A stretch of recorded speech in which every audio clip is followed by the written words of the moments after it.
So hello and welcome. My name is David McElnay, and I'm representing the Executive Committee to the Urban Design Panel today in introducing our fantastic panel presentation from ZGF on the Central City Master Plan.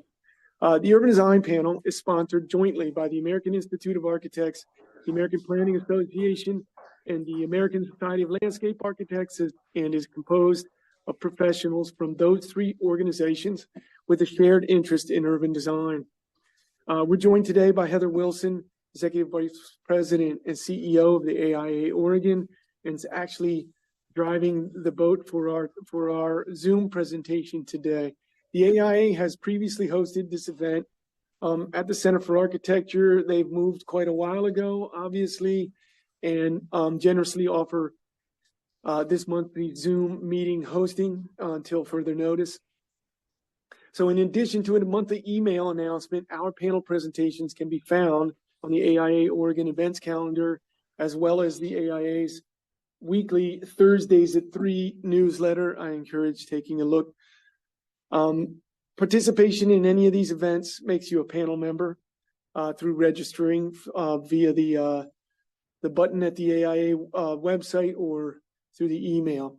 We encourage you to sign up for information about future presentations every third Tuesday of the month. When you register for any UDP presentations, you'll be included in the upcoming email invitations.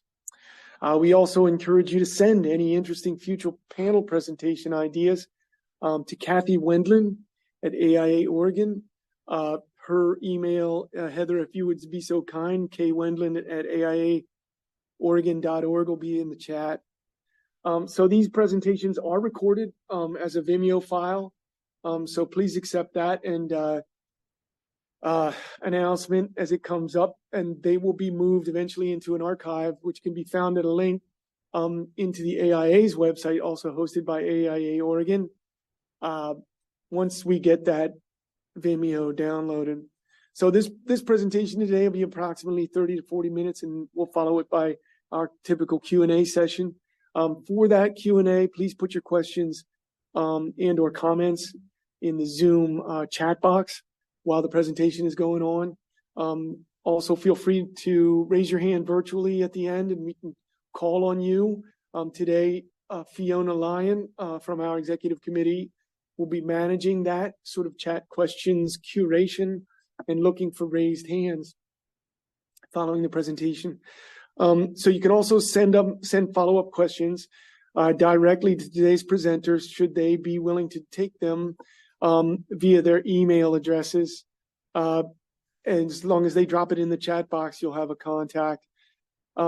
So with that, I'm going to pass it over. Let our presenters introduce themselves today from ZGF on the Central City Master Plan. Allison, please take it away. Thank you. I will. Thank you, David. Thank you, everyone. Welcome, panel and guests. My name is Allison Rouse. I'm a landscape architect and principal at ZGF Architects. I'm joined today by Nolan Leinhardt and Jerome Unterreiner, also principals at ZGF, and then also Aaron Kelly from Field Operations, who is their studio director in their Philadelphia office. Fingers crossed. So I haven't seen Aaron. Are you on the call yet? Well, we'll just hope that he can get on in time. So I'm a project manager for the Lloyd CCMP consulting team led by ZGF with Field Operations, Dowell, DKS Associates, and KPFF. Our thoughtful and intrepid client is Portland's Urban Renaissance Group, otherwise known as URG. We are also pleased to be here to talk with you today about the Lloyd Redevelopment Central City Master Plan. Hold on. There we go. Yay.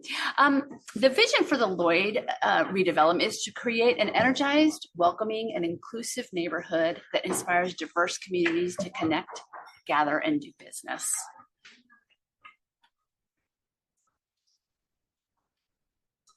I'm sorry, there's a little delay on the advancing the slides here. There we go. Well, there, that's gonna work. Sorry, had to figure that out. The Lloyd Center plan area is 29.3 acres in size. It's located at the eastern edge of the Lloyd sub-area of the Central City plan area. It lies just north across Multnomah Boulevard from Holiday Park.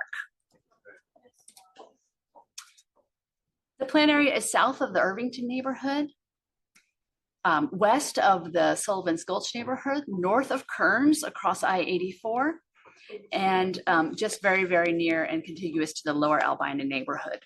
The site is zoned central commercial with design overlay. Our assessment is the area is that the Lloyd District lacks a defined identity and a sense of place, and is that it's disconnected from its surrounding neighborhoods and the commercial districts in the area.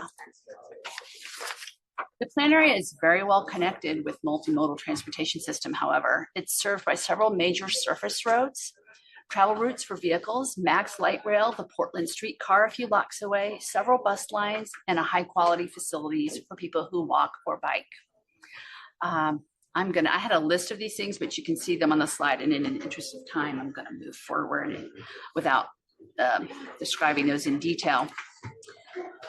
The historic Central East Side blocks were platted with the traditional 200 by 200 foot grid. And while the grid was evident in the street layouts, the traditional urban fabric that we associate with the grid never manifested itself here.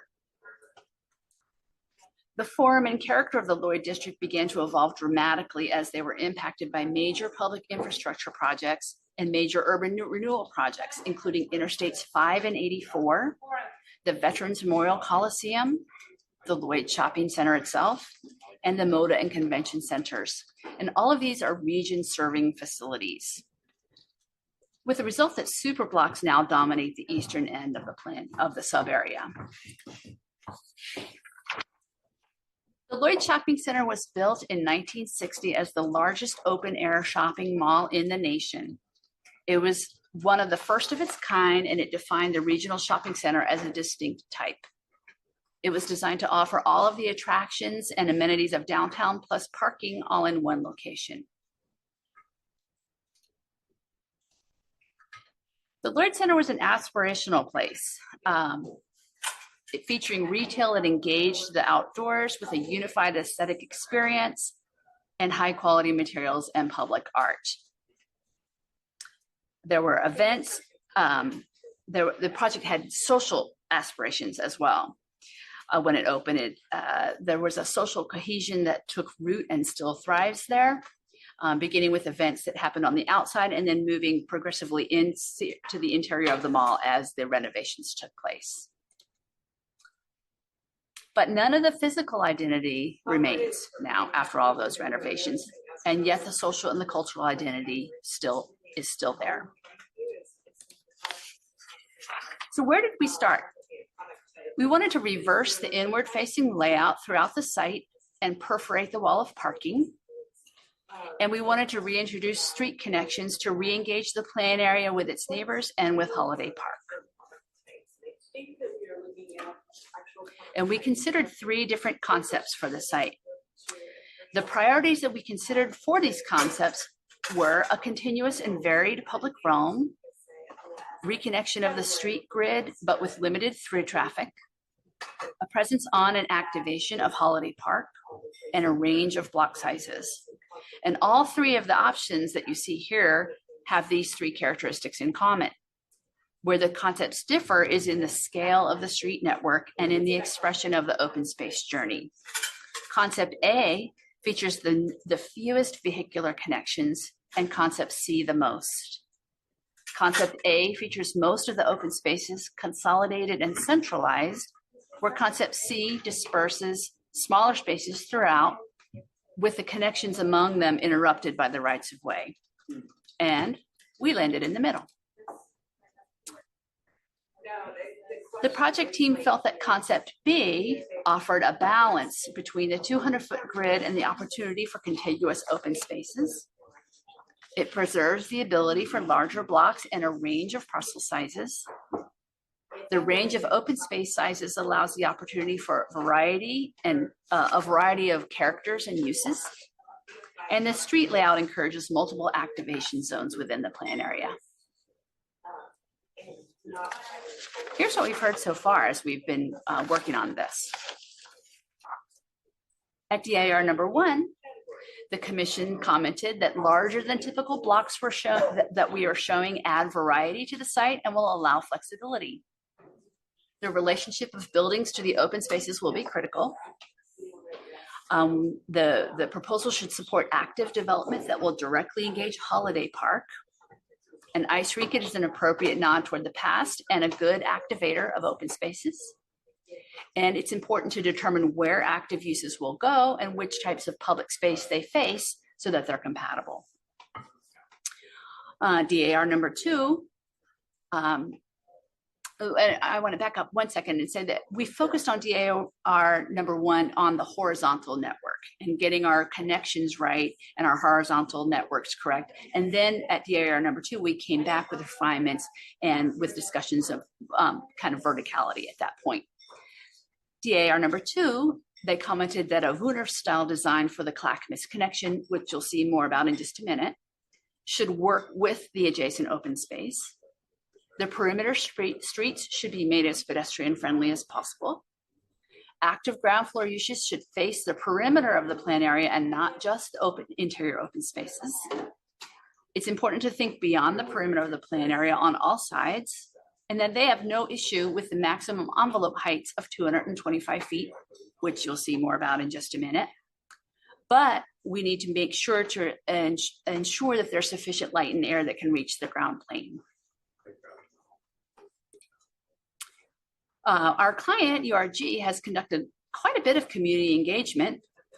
In the progress to date is, there's a lot of detail here, but they've conducted over 80 opinion leader interviews. They've conducted a range of outreach and feedback sessions with the various Lloyd District associations, Go Lloyd, and all of the other associations that are within the district there, and also with the Sullivan's Gulch neighborhood associations, and Irvington, I believe, as well. They've conducted a citywide poll with over 600 respondents.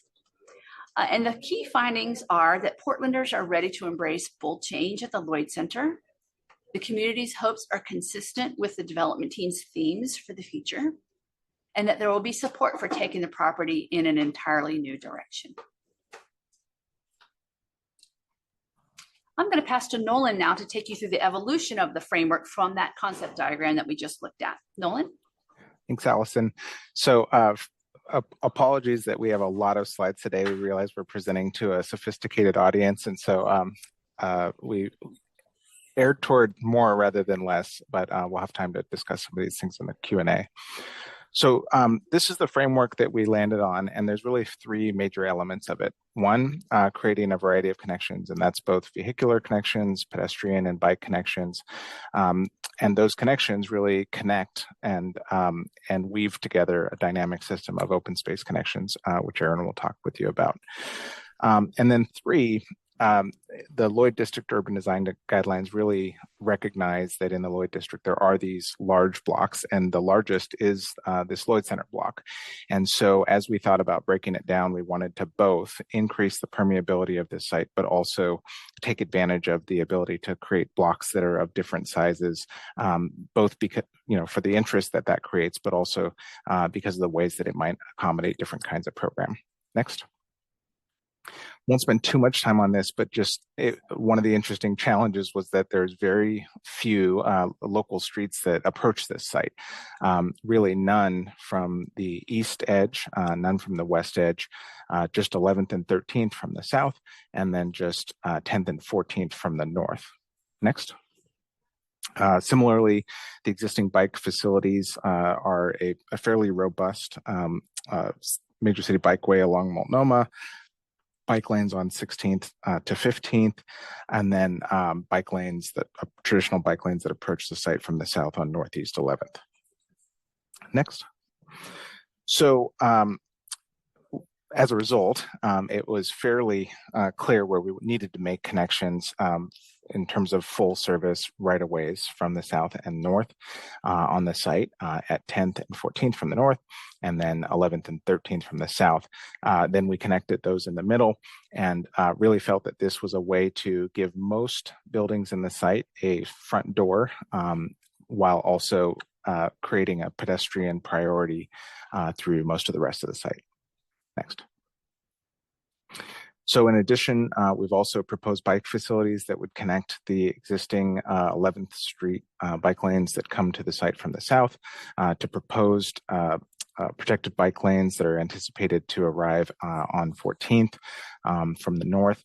And we can dive into this in more detail later, but for a variety of reasons, there's a U of streets through the center of the site, and we've decided to create a two-way cycle track that would both allow for that strong connection, but also connect to the open spaces really effectively. Next. So this is the street hierarchy.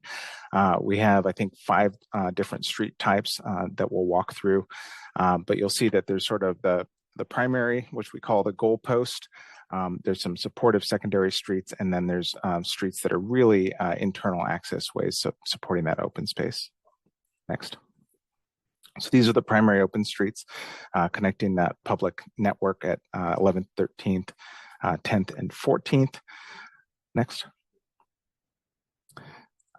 This is Wasco, and generally this is also the section that extends up 10th and 14th with a little bit of variation, but this shows here the way that you'd have a traditional 12-foot sidewalk on the south side of the street, a parking lane, 2 travel lanes, 1 in each direction, that cycle track that I mentioned, another 12-foot sidewalk, and then the parkage there on the north side of the street. In terms of secondary streets, these are going to function like a 60-foot right-of-way. We've called it a right-of-way here, and we should probably get a little bit more specific about the fact that these are not necessarily going to end up being public rights-of-way, but they will look like a street that we're all quite familiar with in Portland, which is traditional 12-foot sidewalks, parking lane, and then travel lane in each direction. Next. And so this is a section of what those might look like, and their goal is really to provide access and to these buildings, not to provide the kind of through traffic. And in general, we haven't drawn a lot of straight lines through the site because I think our goal is for these streets to be providing access rather than a lot of people flying through the site. Next. So here's an image of one that we would be familiar with, Johnson Street in the Pearl, where it has the pedestrian through zone, it has building frontage zone, it has a furnishing zone, parking, and then again, the travel lanes. Next. The internal access ways are something that is sort of emerged as we thought about how do we create this central open space system of connected open spaces, but also make sure that we are not isolating parts of the building that are really far from the street network. And so we thought on several of these sites, there may be a desire to have a front door drop off. Wasco is not necessarily the street that will do all of those jobs. And so these access ways, though, would be subordinate to the role of this space as an open space. And again, Aaron may talk a little bit more about that. And I'll just note on this one before we click forward, there's also a desire line to extend Clackamas. Clackamas is the street that the Green Loop, Alison, can we go back one slide? Clackamas is the street that is carrying the Green Loop on the western portion of the Lloyd District in the Central City Plan. And so while there is a garage blocking the desire line that we're showing here on the left side of the screen, there may be a time in the future where that continues. And then this is also a desire line that may extend into Sullivan's Gulch neighborhood to the east. So this is what the internal access ways might look like. Our thought is that those would be more of a curbless environment, the kind of space that pedestrians could walk in, that creates a soft edge to the park and makes that park feel like it may be extending to the facade of the building rather than a vehicular space where cars would be primary. And we have an image of a street in Washington, D.C. that indicates the kind of character we'd be talking about. And like this street in Washington, D.C., this may be a section of internal access way that could be closed down on weekends or special events. And so it may be that it takes on different character and function at different times of the day, the week, or the year. Next. And then the 12th Street Promenade, going way back to the Lloyd Center, there's really this line that has been moving through the Lloyd Center, 2 pedestrian blocks to the north of us, and then a retail corridor. At one time, there was a bridge over the ice skating rink that then went through Old Meyer and Frank and then Macy's, and then actually a door that actually faced out onto Multnomah Street. And so we wanted to continue this notion that there would be from Irvington, cross Broadway, through this block, a pedestrian prioritized street that would feel like a street, but be pedestrian prioritized. Next. And so this is a section of how that might function. And the intent here really is that we would have certainly room for folks to move through and walk through, but also a more generous spaces for buildings to spill out and create that kind of energy. Next. And so this is a rendering that field operations prepared to envision what that space might be like. And I think we've all been really excited at this notion of opening the view to Holiday Park, creating that strong sense of visual connection, potentially even an at surface level crossing of Multnomah on this 12th Street axis, recognizing that that is outside the CCMP boundaries. And so that would be something that the city would have to decide and prioritize. Next. And then we're in the process of working out the details of our ground floor active use. This is what's required in city code. And so part of what we're doing is thinking about how do we complement what's required in city code with assigning some responsibility to different facades and different buildings, while also recognizing that the way that buildings engage an open space may not necessarily be the way that they engage an urban street edge. So at this slide, Allison, I'm going to ask that you unshare the show, and then Aaron is going to share some open space slides.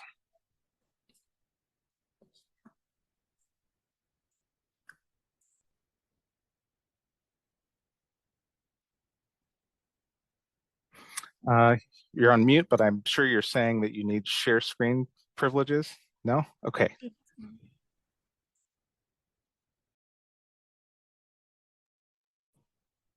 Or just a mic check.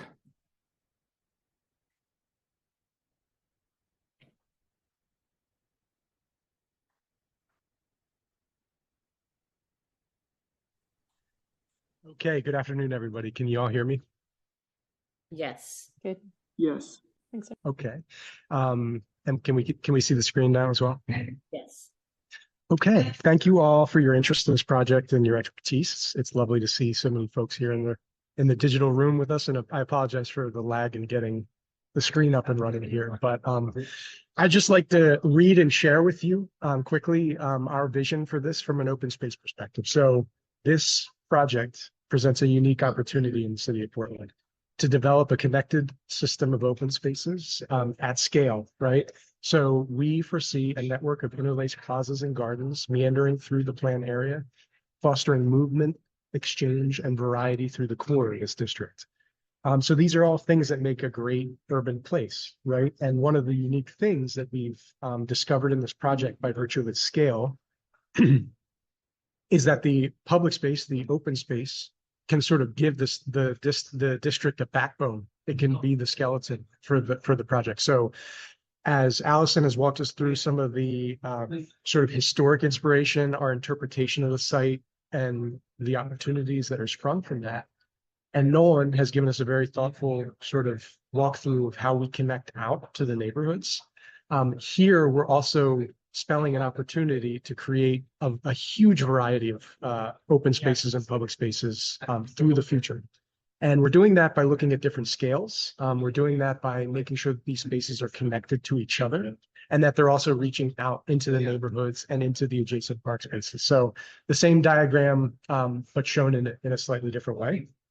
Nolan walked us through the 12th Avenue Promenade, running north-south through the site, and we think that this is a signature opportunity. This is a place in Portland. This is a future place. People will know this place.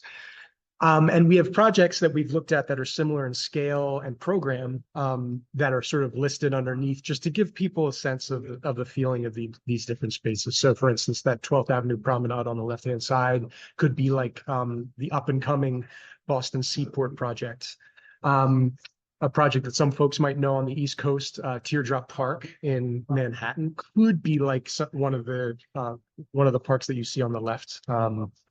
Here, I'll just bring my pointer out. This kind of space right here, in terms of its scale and its program, a sort of really natural space, but bordered with like really urban program, and then a sort of network of small plazas and small parks that might be more reminiscent of an urban fabric in Europe, where by virtue of time, smaller spaces have become really integral in the urban fabric. And so just to give a sense of what those places feel like and what we're envisioning here, big broad strokes, just big picture type stuff, but giving us a sort of guidepost in terms of how we approach scale and program for these places.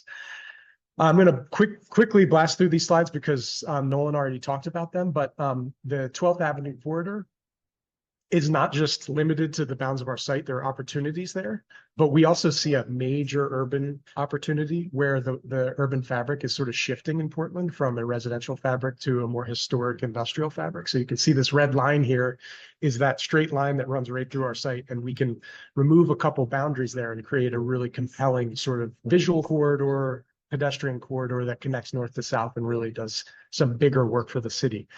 When we look at it from above, you can see the existing mall is sort of one of the, if not the only barrier to that connection. And that was the rendering that we shared. And of course, a precedent of what that space could feel like. We foresee two sort of signature public spaces in the center of the district. I mentioned this at the onset. One we're calling the Commons and one we're calling the Market Square. These names are sort of generic for now. But on the left-hand side, you can imagine this place, the Commons, being a softer, slightly more natural feeling place bordered by urban program. Not unlike Teardrop Park, which is what I mentioned at the onset. And then you see a quick scale comparison here. And then on the other side, the Market Square, your classic Portland 200 by 200 block, could be a sort of more of a hardscape public space, reminiscent of some of the great park block scale spaces throughout the city today, right? And so this gives us an opportunity to do something similar in scale, but certainly different in the way that we end up designing it in the end. And as a scale comparison, you can see a space that everyone knows in your city, that the Halpern sequence, of course, a series of, sort of networks or plazas and park spaces similar in scale. And then finally, all those sort of other interstitial spaces that tie this thing together. Where would you arrive at the corner of 9th and Multnomah, for instance? That could be a really key arrival moment. We're calling that the arrival plaza. Some of the sort of smaller interstitial park spaces along the journey, meandering through the site, and a couple of precedents and images that share how we intend to approach those spaces. And with that, I will give the screen back to my teammates. All righty, I am going to share my screen again so that Jerome can pick up the narrative around the vertical expression of our framework that we have going. Can everybody see my screen? And Jerome, are you ready? Yeah, yes. You're unmuted. Yep, you can hear me. I'm not now, am I? No, you're good. Cool, yeah. So this is just a reminder that we're a little bit over in the land of giants for the Northeast. We can build up to 225. I think the good news there is the ability to capitalize on the awesome transit infrastructure and other transit infrastructure that's coming along, even like the Green Loop. So we're real excited about that. Of course, we're not going to build, these are glass boxes. These are not buildings. Allison, do you want to go to the next slide? And we already see some of that in the Lloyd in the Lloyd District. And I think more interestingly, even if you look a little further east with Holiday Park Plaza and the Fontaine, we have the ability to both respond to a more intimate fabric of the neighborhood, but also the ability to go big like our other neighbors, to be able to take advantage of the resources of not only the beautiful Holiday Park, but also the open spaces that are bringing online. So we're right in this really nice nexus. Next. And if you just we always like to do this, is sort of like, what's the envelope around us? I think it just gives us some really interesting context to see how the core of density starts to reach out before it drops down to some of the really wonderful neighborhoods of Irvington and Cully and some of those others. Next, for Sullivan's Gulch. So as we're starting to look at, it's really important for the master plan to create flexibility. And so we were wanted to look at through the lens of some of the things that will be happening on site in terms of how we might be able to, suggest building lines and other things that the CCMP allows us to do, but most importantly, to create the flexibility for the great architects in this community and nationally to be able to come in and bring some of their best ideas, and not to foreclose on something accidentally early on while still protecting sunlight and views and those other kinds of things. So these are just some diagrams that, recognize some of the situations or contextual situations of some of these parcels, whether it's the 12th Street Promenade and that connection from Irvington all the way down to Holiday Park that Nolan and Aaron both alluded to. I think there's a super special connection down 15th and Clackamas. If you've ever been up on Pete's Coffee on Broadway and looked down to the site, there's some really beautiful opportunities for corners to begin to open up and see new terminuses to draw you through the neighborhood. I think the same thing goes with Northeast Clackamas, the visual connections through the site there that don't exist. Next. I think one thing that I think everybody's terribly excited about is not only the diversity and scale of the parks and open spaces that Aaron just talked about, but we do have some really unique sites that could be phenomenal, and I think that would be this area in the developable area number 9, where you see the yellow in terms of a real nexus opportunity. I would say that probably easily 75% of our building faces face onto open space. So that's terribly exciting for the entire project. Next. And then the sensitivity and mindfulness of understanding how we may navigate through the site and connect to the neighborhood beyond, and some of the ways that the buildings may begin to respond to that, both with the open space, but also our contextual connectivity. Next. And then understanding the solar access to our open spaces. And that will be an important thing. We're working with that right now. And if you want to go to the next one, I'm not showing summer here. In summer, we get daylight on all our open spaces, which is really great, but we're also working with the CCMP and making sure that we meet the requirements of solar access to some of our other spaces. And I would just say that this is a spring fall equinox or solstice, and it doesn't take much with some of these heights and the way the buildings will come in that we'll start to at least get 50% and beyond light to some of these open spaces. So this is just a sheet showing that we're working with that now. Next. And then what we're doing on all of the parcels, getting back to being able to create the most opportunities for those who will come next to do some of these projects, is trying to imagine some of the different kinds of scenarios in terms of test fits that will inform us about how flexible we stay on our edges in activation and those kinds of things, both from a standpoint of things that we'd like to see, but also things that we would like to keep open and flexible. And so this is an exercise that we are currently going through. And Allison, that may be. I think that is it. And if it is, you know, yeah. I might suggest that if you want to go back to slide 19, it's the kind of the plan for right, reference, unless there's no exhibits up and we're all looking at all our happy faces. Thank you. Let me find that one. There we go. Shoot, my window to make this presentation mode is obscured by the control, so we'll just have to look at it this way. That was our formal remarks. Questions, conversation? Thank you all for that great presentation. Yeah, I think just kind of pulling us together, you know, this site has been Heather,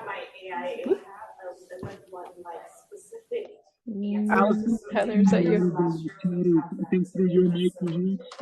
Let me see, where is the control for that? Oh, perfect. Okay. How much? Great. Yeah. So no, I think this site has been a really fascinating one. You know, I know we've had AIA Urban Design Panel in recent years. Nico Lecco's students looking at this as a kind of studio project. There's a group in town of high schoolers that are looking at it as part of their architecture, engineering, construction kind of project site. And so it's really wonderful to see kind of some real professional expertise assigned to this site and really thinking about what this could be. I'm excited. I haven't looked at the urban design or Design Commission's design advice requests yet, but I think you did a great job of summarizing kind of what their core comments were, and that really kind of helped this framework evolution. So thanks for sharing that. So I think, yeah, we've got some good questions lined up. Maybe I'll dive into those. Yeah, I think there was, Krista provided a question about the giant parking lot, and Nolan responded, this is outside of the project ownership. And so, you know, I think generally not really a core part of this, but good, interesting. I mean, I think the way that you guys have looked at this probably could really feed into development of that site in the future. Let's see. John's got an interesting question. You know, I think just thinking about, you talked about the kind of heights and massing of buildings and kind of those vertical elements. Is there kind of some program in mind behind all this good square footage that would be added to the market? Is there any kind of market studies or economic intel that are shaping up kind of what the programmatic so uses of that could be? The ownership group of URG and KKR, I think they've been doing some thinking about what they think the program might be in the end. And even in the course of this planning, that's shifted. And I think, you know, for those who have tracked some of the other Central City master plans, the economy in the last 5 years has been a demonstration of why we wouldn't want to commit these individual blocks to specific programs in the master plan that may take 20 years to build out. So because it is a Central City, you know, we're sticking with a mixed use designation. So the expectation that you know, these blocks could be office, they could be residential. We want to be able to meet whatever the demand is when it's time for those blocks to develop. So we've done thinking about what would be the responsibility of these blocks to the public realm, regardless of whether they become more residential or more office. Great. Yeah, basically adaptable to future needs, future market. That's smart. Okay, we got some detailed questions from Don Glenn, and perhaps we could slide back to the slide that has kind of the building parcel numbers on it. I forget which one that is, but thinking about number 9, I think that's kind of that core building. This one has it. Yeah. Let's try that. And then I think I found the window. There we go. Oh, big. There we go. So I think, yeah, the questions are kind of, is there some opportunity for that 9 building, if that is kind of the crown jewel of buildings within this development? Is there opportunity to shift that into the 12th alignment? So it's kind of the centerpiece of that corridor. And then another question kind of related is just if swapping 13 for 10 and 6 could provide more shelter and really work with kind of the wind and sun orientation of the site? Yeah, so one take the first one first. As I mentioned, I think there's a feeling that that connection down 12th that is currently open, being able to look through the site and see Holiday Park is one of the things that will both connect our plan area to Holiday Park, but also potentially connect the residential neighborhoods to the north. So we've tried to keep that an open sight line. I think we'll also find though that just being between the two open spaces within the plan area, it will have the presence that comment is intending to ascribe toward it. As far as the 13 in its current location versus 10 and 6, one of the challenges with the Central City Master Plan, it's basically asking us to identify where the development is and where it's not, where open spaces is, how large they are and what their function is, and then where the streets are. And in this case, we wanted to leave this large flexible block, recognizing that maybe more than one building. I mean, it almost certainly will be more than one building. And so having the ability to be flexible with how those buildings get configured right on this large open space felt like the right orientation and relationship. Whereas if we flipped that with 10 and 6, now half of that block would have 9 as a neighbor. And I realize if those two questions were merged together, let's see, Don is saying he did not mean block it off. Didn't mean block it off. Oh, sorry. I think I'm maybe just misread. offset 15 feet. So I'm assuming, Don, what you mean is like if the 9 was set back from 12 a little bit more. And I think the answer to that is that we've sort of been assuming that 12, like it is in the block to the north between Halsey and Weidler, it wants to have a sense of intimacy. And so between 10 and 13, that might feel more like a street with a pedestrian street. And then between 11 and 8, and then 9 would come up so that it's creating a sense of continuity along that street. Having said that, if it is a interesting piece of architecture, there may be reason to provide a sense of relief with that architecture as well. So that's that point well taken. Yeah, Nolan, I think, in terms of required building lines and how we build in the parcels, Nolan, 13, it can be anywhere from 2 to 4 buildings. Honestly, we know how we build in our 200-foot blocks, Cs, Us, bars. There's a lot of precedent for that, but 9 is interesting that way. And so there has been some conversation of, if you didn't require building lines, what if it's some unique kind of shaped building that is like a jewel. I think those conversations are ongoing and contribute to the not only the open space but the creative potential of some of these parcels. Great, thank you, Jerome. I'm going to string together a couple kind of related questions here. I think David and others were curious, just kind of if you could give us some high-level stats of like, wow, how many, the volume of open space and building space and just street frontage dedication, whatnot. And then kind of related to that, Ian's got a good question, just related to kind of existing mall elements, components, structure. Like, is there any phasing in mind, or is this, I know this is a master plan. Is there a thought around kind of working from the edges in, or is it kind of mall would need to go all in one piece sort of thing? I don't think we have a hard answer to that, a firm answer to that. Certainly, there's a recognition that this obviously isn't going to get built all at once, so there will be phasing. And again, even in the time that this planning's been happening, ideas have come up for what for phase 1 could be, and they're totally different from one another. And so, again, I think we're looking at what are the zones that could go in different chunks and phases, rather than part of the site that goes first, second, third, and so on. And there's more to that question, which I've promptly forgotten. As far as the statistics, what you're looking at here is just over 20% open space and approximately 60% development area. roughly. And then, of course, we're not finished with our conceptual public works process on the widths of the streets, which would make a difference in the balance of open space, or excuse me, development area to rights of way. But the 20% open space will hold, because that's a requirement of the CCMP and also central to our concept for the site. Great. Let's see. Got a lot of questions. This is awesome. Trying to get through, maybe relate some of them together. Hey, Fiona, while you're Yeah. looking, I was I'll gonna say, give feel a free to break step here. in. Yeah. David again.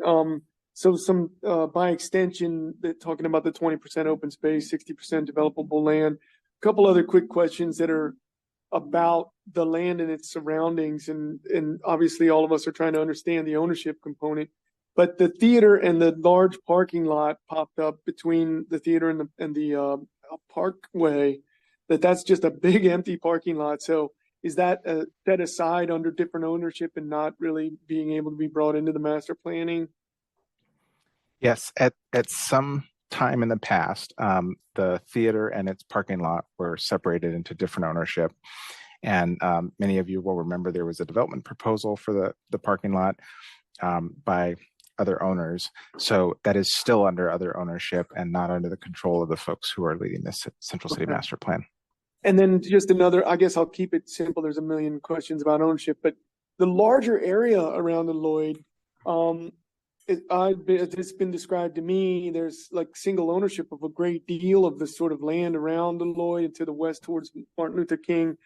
I don't know to what degree that's true, but I did want to point out that the sort of the pedestrian experience getting to the Lloyd Center, especially from the west, is greatly affected by sort of the kind of use and fast foods and you know, larger 3, 4, 5 lane streets and not very well kept up spaces. Is there talk amongst the owners in terms of the ripple effect of, you know, when you're trying to get to the Lloyd, a more pedestrian oriented Lloyd, the experience of trying to get there, the land around it? Any thoughts or points on that? That is a great point. And as part of our conversations with the city, there's been discussion about, you know, the role of Multnomah, and there are, I don't know if plans is the right word, but there certainly are some design guidelines for how to make sure that the district feels pedestrian, and then how Multnomah can be enhanced as a major civic boulevard, civic corridor, and so. Obviously, we're still developing these, but I think by the time we complete our application, you'll see a response to the role of this site on Multnomah for improving its sort of central feature in the Lloyd District. Great. Thank you. And real quickly, do you know sort of, is there large land ownership in and around, you know, around the state? Yeah, I would say it is in an extraordinary consolidation under, you know, a handful of owners. It is definitely not under a single owner. So a lot of the land to the north is under one owner, and then there's land to the west that is under 1 or 2 owners. Kaiser owns quite a lot of land. It feels like there's land holding going west of it. So, but that's important to know, and it's I appreciate the knowing a little bit more, because at least single ownership could have impact in a greater area than just 1 or 2 buildings. Somebody had then related asked the question about the Lloyd Center specifically, the idea to entitle the land and then piece out lots to development or master develop, or is it too early to tell? I think I'd say right now, you know, the CCMP is a land use process, and so it is a process of master development. I think it's safe to say that there are several parcels here that could be, or projects here that could be split off and completed by other developers. But again, that's beyond where the thinking is. Sure. Thanks. I think kind of a Fiona, related, back to you. related question. I'm going to put my own question here. Just in terms of like ownership, I think, you know, that is a huge amount of open space. Are these maybe being thought of as future kind of city owned managed parks, or more of a private ownership and management? Anything's possible, but there have been no discussions of the city taking ownership of these open spaces.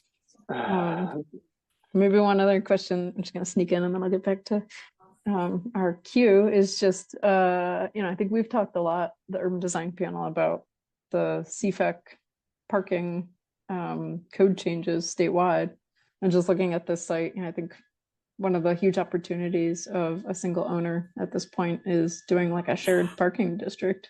Has there been any discussion about really how to kind of condense a lot of that parking and really optimize single ownership in that from that avenue? So the Central City Master Plan code does not require us to make decisions on those things, but I think there's a great awareness that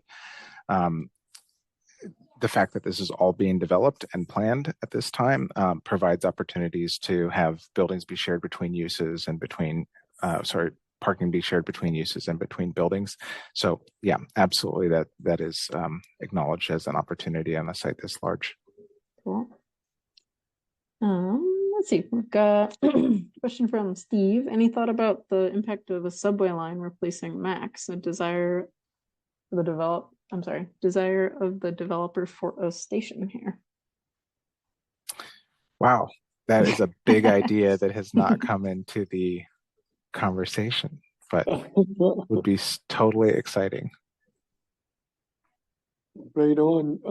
Also, Fiona, there's a question about very interestingly specific question about the Lloyd District being unusually windy, probably from the gulch there. The 84.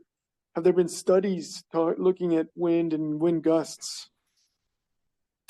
No, we haven't. Interesting point, though.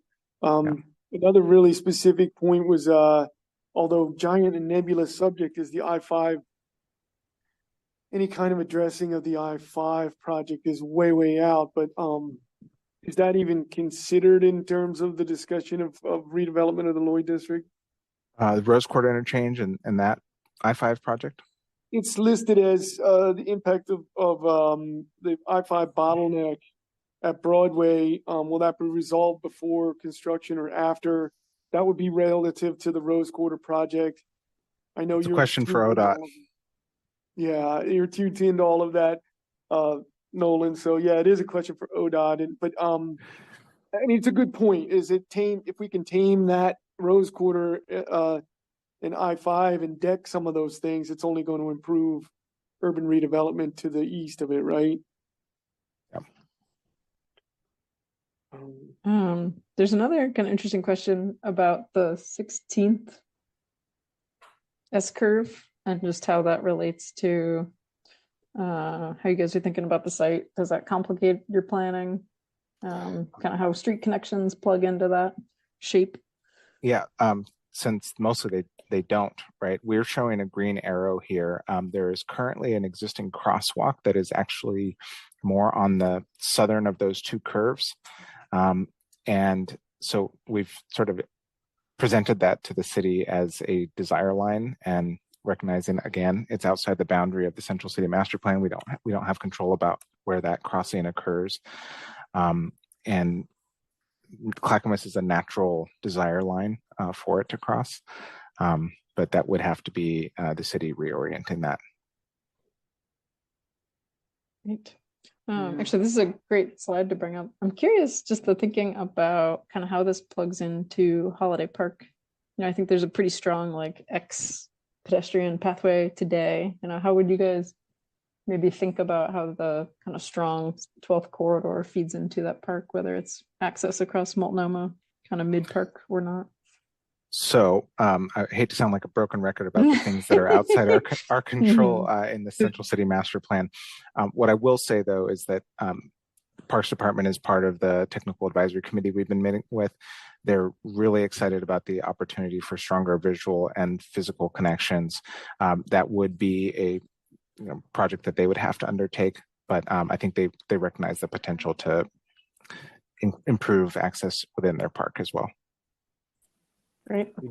We did try we worked real hard in the reconnection of the grid. So even for an earlier question in terms of that large parking lot there, south of Northeast Multnomah, by having a mid-block and carrying 14th through as a green street. And I think this is something Portland does well, is to set up the other projects for success so that at a later point we start to see some of these other connections and we don't prevent some of those things. Awesome. Aaron's got a good question. Just kind of thinking about master plan schedule. You know, what are the team and the owners kind of anticipated next steps moving forward? Next steps are to submit our master plan sometime in May, and with the aim of having our first hearing in August and our second hearing in the fall, after which we would be finished.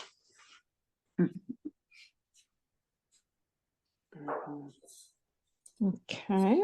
All right. We had to bring it up, the baseball stadium that has been envisioned. I mentioned Nico Larco's students looked at this previously. I think baseball is something there's kind of this interest in just regionally. What was the owner's view of that proposal?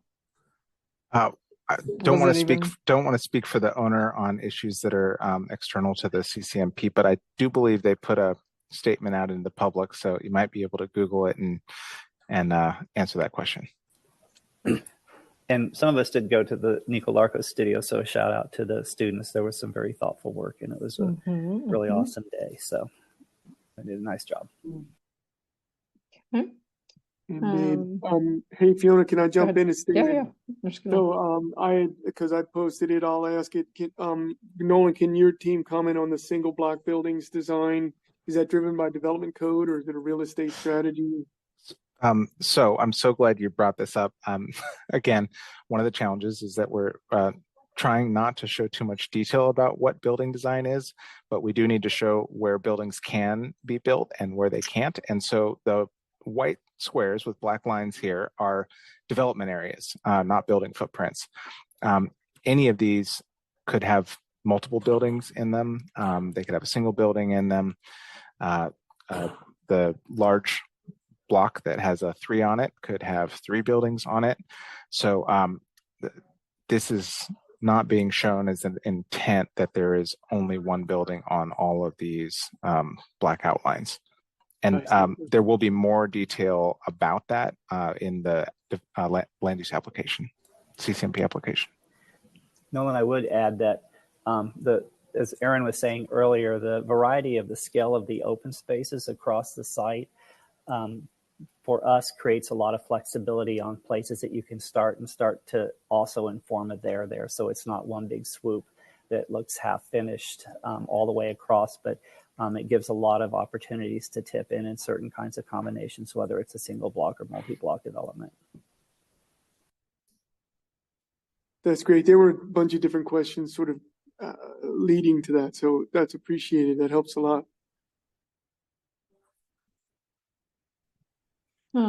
Let's see. I know we're kind of running up against the hour. I want to make sure everyone has time to get to their 1 o'clock meeting. Is there anything kind of summarizing your next steps or kind of things that you maybe want to relay and didn't get to in your presentation related to any comments? Allison? No, other than we appreciate the opportunity to hear from you. We welcome any comments that you might want to follow up with to us, which we will then share with the ownership group. And again, thanks so much to the all volunteer panel that produces this forum. It really, really elevates the quality of design and planning in our region. And we just want to thank you back.